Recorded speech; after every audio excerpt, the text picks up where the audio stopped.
नमस्ते everyone, Monika astrology में आपका बहुत बहुत स्वागत है। आज हम चर्चा करने जा रहे हैं वृश्चिक लग्न की और मई महीने के राशिफल की। सबसे पहले शुरुआत करते हैं आपके ग्रह गोचर से।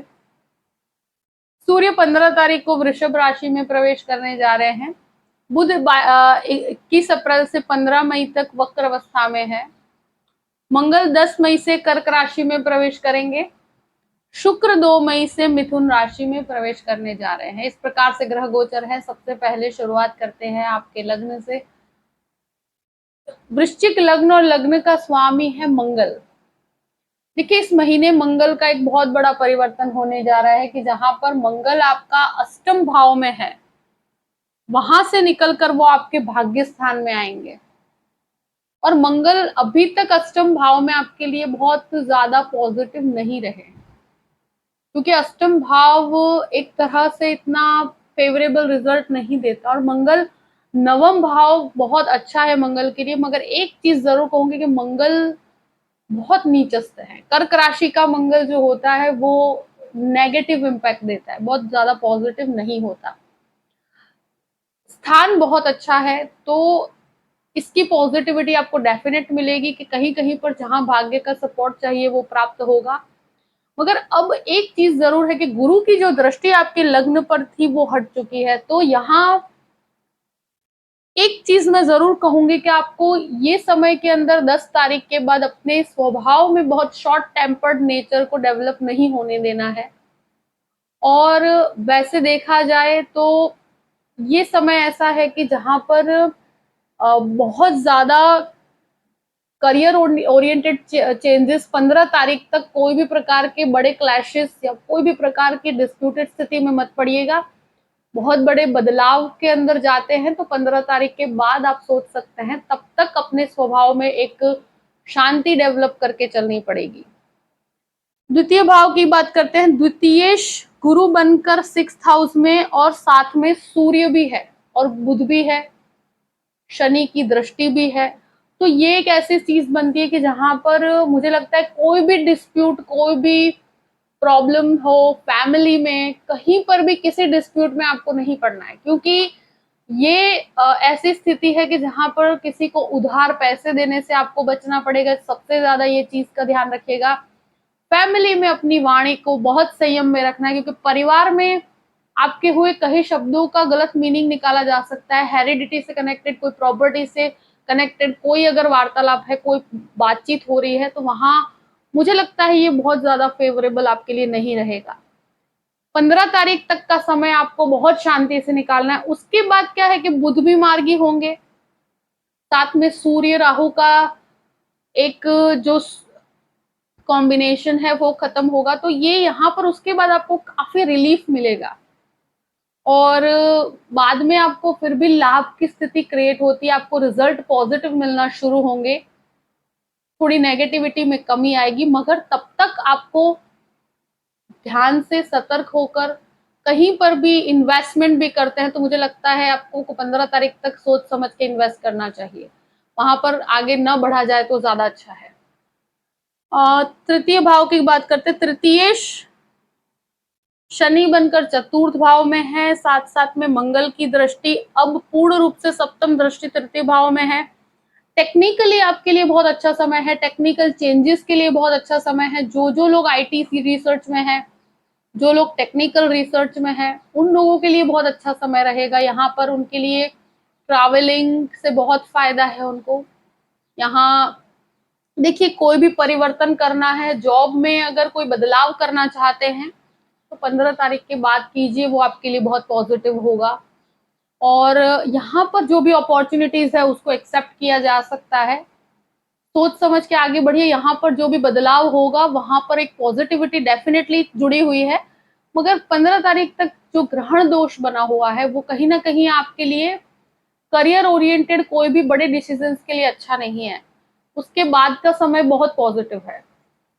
4th हाउस की बात करते हैं। 4th हाउस में शनि खुद के घर में है और मंगल के दृष्टि संबंध होने पर यहाँ पर मैं एक मन में एक अशांति रहेगी। ये चीज मैं डेफिनेटली कहूंगी, क्योंकि मंगल आपका लग्नेश होकर नीचस्थ अवस्था में और साथ में उसका दृष्टि चतुर्थ भाव पर चतुर्थ भाव मन का स्वामी है, वहां पर मन की अवस्था देखी जाती है। और शनि के ऊपर जब भी मंगल की दृष्टि इस तरह के रिजल्ट जो होती है, वहां माता के साथ क्लैशेस करवाती है, प्रॉपर्टी के अंदर डिस्प्यूट करवाती है।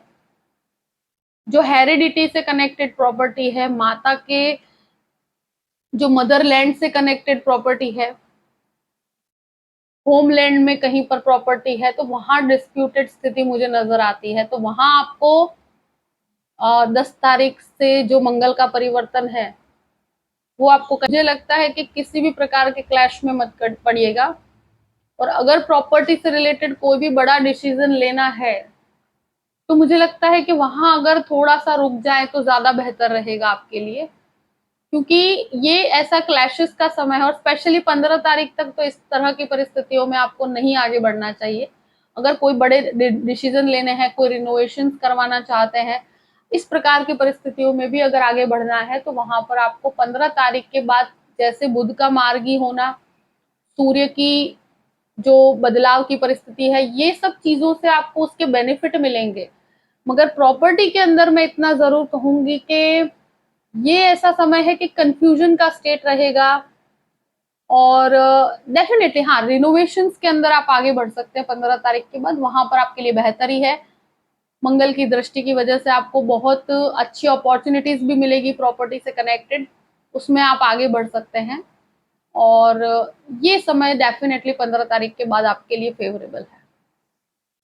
अब बात करते हैं आपके 5th हाउस की। 5th लॉर्ड जो है गुरु बन के 6th हाउस में, देखिए ये समय स्टूडेंट्स के लिए इतना अच्छा नहीं है, क्योंकि ये एक ऐसी स्थिति है कि जहां पर अगर कॉम्पिटिटिव एग्जाम्स में भी आप जा रहे हैं, कि अपेयर हो रहे हैं, तो वहां एक कंफ्यूजन का स्टेट क्लियर होता है। साथ में बुध राहु भी साथ में है, तो कोई रिलेशनशिप डेवलप होती है और वहां पर आपको डिस्ट्रैक्शंस हो सकते हैं। मुझे लगता है कि अभी किसी भी प्रकार की रिलेशनशिप में आपको नहीं पड़ना चाहिए। ये गुरु राहु गुरु राहु की वजह से कोई रिलेशनशिप में भी आपको धोखा प्राप्त होता है बहुत ज्यादा। वहां पर कोई भी रिलेशनशिप में तुरंत आप मैरिज की तरफ चले जाए, तो ऐसी परिस्थिति से अभी बचना चाहिए, क्योंकि ये जुपिटर जो होता है और वो इस परिस्थिति में लव मैरिजेस की तरफ लोग जाते हैं, पर ये ज्यादा फायदेमंद नहीं होता। तो ये समय आपको, अगर कोई भी रिलेशनशिप है तो वहां बहुत ज्यादा फायदा नहीं है अभी।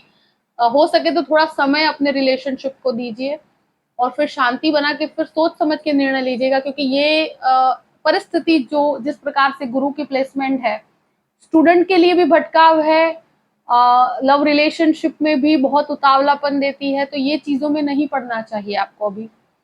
संतानों के साथ भी संबंधों में क्लैशेस करवाती है। तो मुझे लगता है कि इवन स्टॉक मार्केट में भी मैं कहूंगी कि अगर इन्वेस्ट करने की बात है तो 15 तारीख के बाद आपको इन्वेस्टमेंट से फायदा होगा। उससे पहले मुझे लगता है कि बहुत बड़े रिस्क आपको नहीं लेने चाहिए। अब बात करते हैं 6th हाउस की। 6th हाउस मंगल बनकर पहले आपके अष्टम में, फिर नवम भाव में गुरु राहु बुध और सूर्य, ये हेल्थ के लिए बहुत अच्छा नहीं है। मुझे लगता है कि स्वास्थ्य का ध्यान आपको बहुत ज्यादा रखना पड़ेगा 15 तारीख तक। उसके बाद की परिस्थिति भी स्किन रिलेटेड इश्यूज है, बोन से कनेक्टेड प्रॉब्लम्स है, थायराइड से कनेक्टेड इश्यूज है।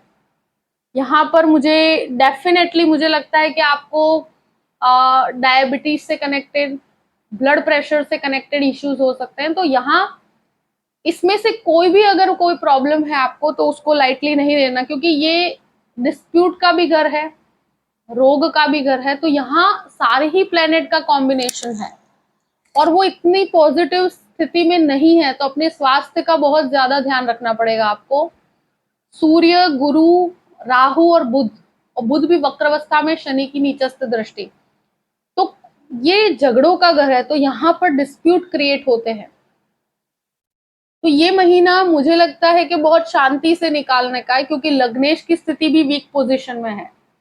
तो आपको बहुत ज्यादा रिस्क टेकिंग इन्वेस्टमेंट नहीं करने चाहिए। अभी लोन्स को अवॉइड कीजिएगा, जितना हो सके लोन्स को अवॉइड कीजिए, आपके लिए बहुत अच्छा नहीं है।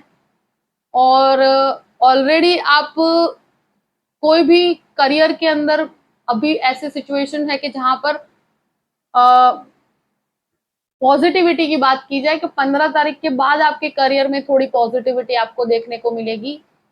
तब तक कोई भी प्रकार के झगड़े में, कोई भी प्रकार के क्लैश में नहीं पड़ना आपके लिए अच्छा नहीं है।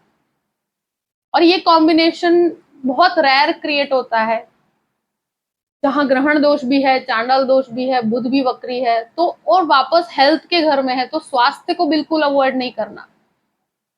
डिस्प्यूट का घर है तो किसी डिस्प्यूट में नहीं पड़ना। बाकी 15 तारीख के बाद क्या है, मार्गी भ्रमण शुरू होगा बुध का भी, तो वो आपके लिए फिर भी पॉजिटिव रहेगा और आपको जीवन में पॉजिटिविटी दिखेगी भी सही।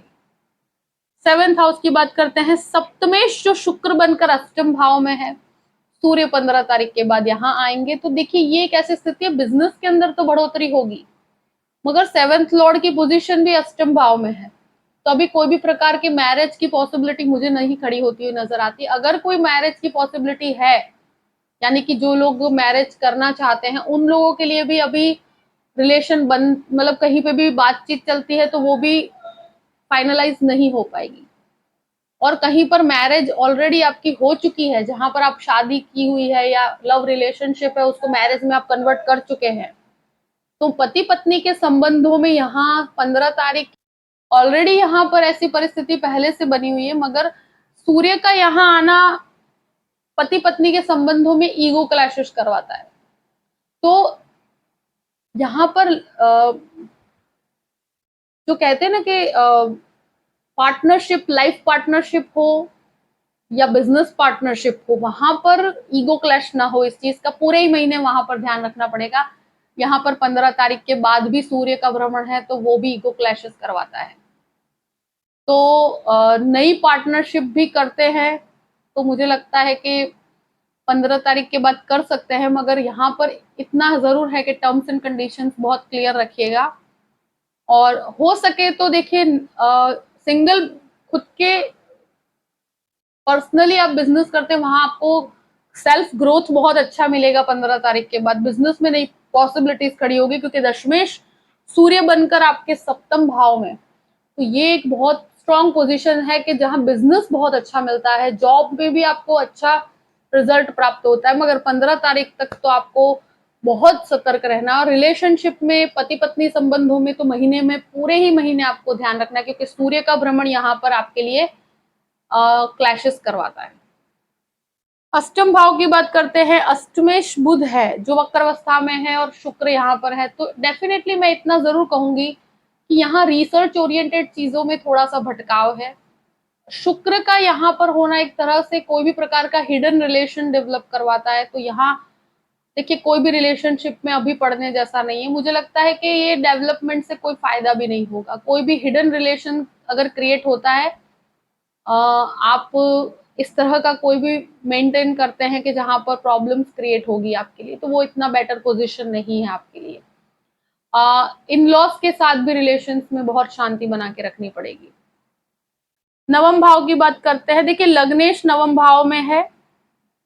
मेडिकल के लिए अंदर आप अगर मास्टर्स करना चाहते हैं तो अच्छा है, मेडिकल रिसर्च के लिए अच्छा है, मगर अभी कोई भी हायर कोर्सेज की तरफ मुझे लगता है कि आगे अभी नहीं बढ़ना चाहिए। ये समय ऐसा अच्छा नहीं है कि जहां पर आपको कोई पीएचडी करना या हायर लेवल कोर्स करना है, तो ये समय उतना उसके लिए फेवरेबल नहीं है। पिता के साथ आपके संबंधों में मुझे लगता है कि आपको बहुत शांति बना के रखनी पड़ेगी। आध्यात्मिक चिंतन के अंदर भी थोड़ा सा मुझे लगता है कि कमी रहेगी इस महीने। दशम भाव की बात करते हैं। देखिए दशमेश जो है वो क्लैशेस के घर में, तो आपके ऑफिस में, जॉब जहां करते हैं अथॉरिटीज के साथ, इस महीने 15 तारीख तक काफी क्लैश रहेंगे। तो ऐसे कोई भी एनवायरमेंट, कोई भी डिस्प्यूट में नहीं पड़ना। 15 तारीख के बाद सूर्य का भ्रमण आपको काफी अच्छे रिजल्ट्स देगा, मगर तब तक संयम में रखिएगा, क्योंकि लग्नेश काफी नीचस्थ पोजीशन में है।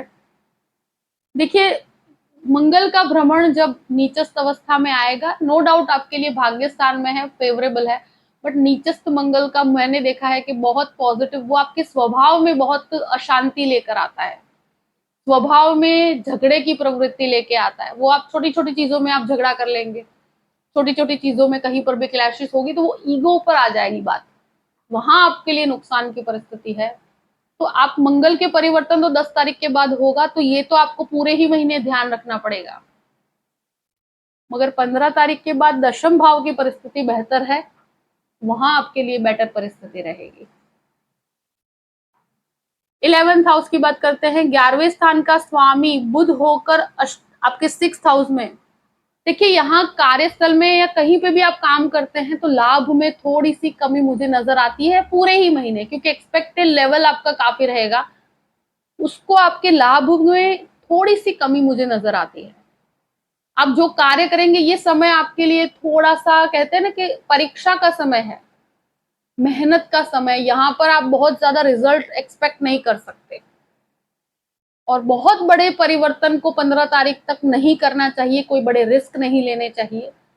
15 तारीख के बाद फिर भी आप कोई भी रिस्क उठा सकते हैं, वहां पर भी एक लेवल तक रिस्क उठाना है, बहुत ज्यादा तो नहीं उठाना है, क्योंकि यहाँ पर इन्वेस्टमेंट बहुत सोच समझ के कीजिएगा, कोई गलत इन्वेस्टमेंट ना हो जाए, इस चीज का आपको ध्यान रखना पड़ेगा। 12th हाउस की बात करते हैं। 12th लॉर्ड शुक्र बनकर अष्टम भाव में। फॉरेन लैंड्स के कनेक्टेड कार्यों में आपके लिए बेटर परिस्थिति है, विदेश जाना चाहते हैं उनके लिए अच्छा है, रिसर्च के लिए बाहर जाना है स्टूडेंट के लिए तो बहुत अच्छा है। हाँ, स्टूडेंट बाहर जाने के लिए अगर कोई लोन उठाते हैं तो वो परिस्थिति आपके लिए बेहतर है। और केतु पे जब मंगल की दृष्टि पड़ेगी तो जो भी मेडिकल के छात्र हैं और आईटी इंजीनियरिंग के अंदर या टेक्निकल रिसर्च के लिए बाहर जाना चाहते हैं उन स्टूडेंट के लिए परिस्थिति अच्छी है। खर्चों पे बहुत नियंत्रण रखना पड़ेगा, क्योंकि मुझे ऐसा लगता है कि अनएक्सपेक्टेडली आपके ऊपर बहुत से एक्सपेंसेस ऐसे होंगे, तो कहीं पर भी अपने खर्चों पर नियंत्रण नहीं रखा तो समस्या आपके लिए क्रिएट होगी। लीगल मैटर के अंदर मैं कहूं कि ये डिस्प्यूट के घर के अंदर बहुत से ग्रह हैं और रिफ्लेक्शन 12th हाउस पे है, तो कोई भी लीगल मैटर हो उसमें शांति बना के रखिएगा। लग्नेश की परिस्थिति इतनी फेवरेबल नहीं है, कहीं पर भी झगड़े की प्रवृत्ति हो तो दूर रहिएगा, जितना हो सके लीगल मैटर में शांति से डील कीजिएगा, नहीं तो आपके लिए नुकसान होगा। ये समय ऐसा नहीं है आपके लिए कि आप कोई भी जगह पर बिना कॉम्प्रोमाइज के किए, हर जगह पर आपको कहीं पर भी जॉब के लिए भी कोशिश करते हैं तो थोड़ा कॉम्प्रोमाइजिंग अप्रोच के साथ ही आगे बढ़ना पड़ेगा। आप सोचे कि आपके प्रकार से सब कुछ होगा तो वो नहीं हो पाएगा, वहां पर आपको थोड़ा सा कॉम्प्रोमाइज करके ही, क्योंकि ये ग्रह की पोजीशन सब 6th हाउस में है तो आप बहुत ज्यादा एक्सपेक्ट नहीं कर सकते, मगर कहीं पर भी जुड़कर आप आगे बढ़ते हैं तो आपको जैसे ही दूसरे ग्रहों का परिवर्तन होगा उसके रिजल्ट आपको फ्यूचर में अच्छे मिलेंगे, मगर इनिशियल पार्ट पर आपको थोड़ा सा संयम और शांति बनानी पड़ेगी। जो भी परिस्थिति है मैंने आपके सामने रख दी है। आई होप कि ये वीडियो आपको पसंद आया होगा, पसंद आए तो लाइक भी कीजिएगा और सब्सक्राइब भी कीजिएगा। Thank you so much. जय श्री कृष्ण।